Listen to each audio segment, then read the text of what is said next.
शशि थरूर ने मोदी सरकार को एक वार्निंग दे दी है। ऐसा क्या कहा है शशि थरूर ने जिसे सुनकर मोदी सरकार के कान खड़े हो गए होंगे? आइए जानते हैं। नमस्कार, मेरा नाम है श्वेता शर्मा और आज बात भारत के सुलगते बदलते आस पड़ोस की। कांग्रेस नेता शशि थरूर ने चेतावनी दी कि भारत पाकिस्तान की बदलती सैन्य रणनीति, खासकर हाइपरसोनिक मिसाइल सिस्टम पर उनके ध्यान को नजरअंदाज नहीं कर सकता।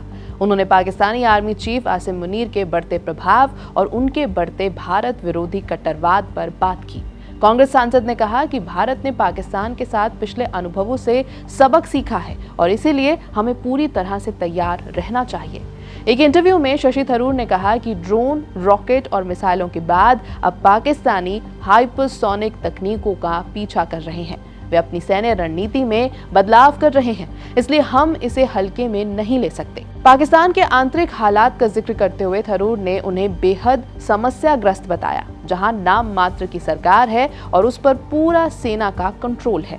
उन्होंने आर्थिक अस्थिरता और विदेशी सहायता पर निर्भरता को ऐसे कारकों के रूप में बताया जो सैन्य दुस्साहस को बढ़ावा दे सकते हैं। थरूर ने पाकिस्तान को एक हाईली प्रॉब्लमैटिक कंट्री बताया। उन्होंने कहा वहां सिर्फ नाम का सिविलियन गवर्नमेंट है, रियल पावर आर्मी के हाथ में है। पॉलिसी मेकिंग पर आर्मी का पूरा कंट्रोल है, डिसीजंस भी उसी हिसाब से लिए जाते हैं। उन्होंने कहा कि पाकिस्तान की जीडीपी ग्रोथ लगभग 2.7% है।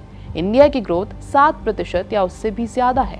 पाकिस्तान की इकोनॉमी बहुत फ्रैजाइल है। इंटरनेशनल एड उसे कुछ टाइम सपोर्ट करती है, लेकिन ये वीकनेस फ्यूचर में रिस्की स्टेप्स की वजह बन सकती है। उन्होंने बताया कि पाकिस्तान अब उन सेक्टर्स में आगे बढ़ना चाहता है जहां इंडिया ऑलरेडी स्ट्रांग है, खासकर टेक्सटाइल्स और एग्रीकल्चर में।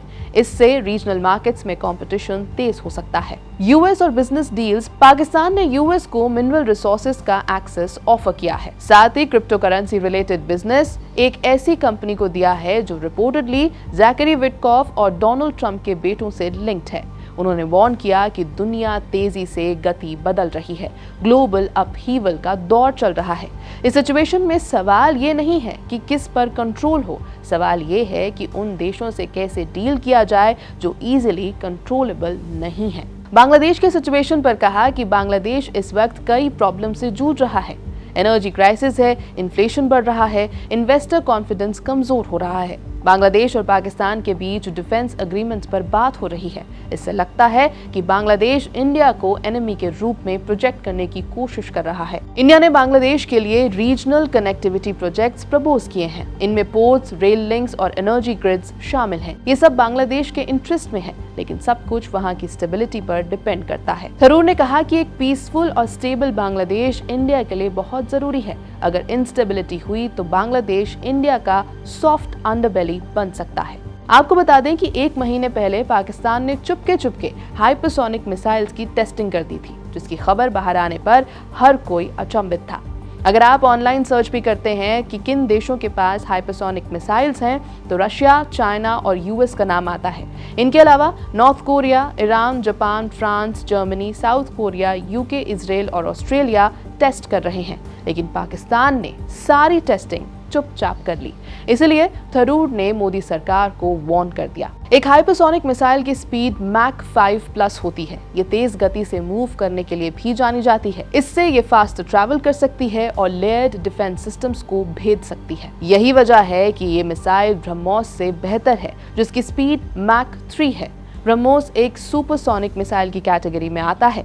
ये भी एक वाइटल एसेट है क्योंकि ये लो फ्लाइंग कर सकता है और इसे डिटेक्ट करना भी मुश्किल होता है। दूसरी तरफ भारत भी हाइपरसोनिक मिसाइल पर काम कर रहा है। ETLDHCM और DRDO की ध्वनि, इनकी स्पीड होगी मैक 8, पर तब तक पाकिस्तान पर पैनी नजर जरूर रखनी होगी। यह है BP लाइव, मेरा नाम है श्वेता शर्मा।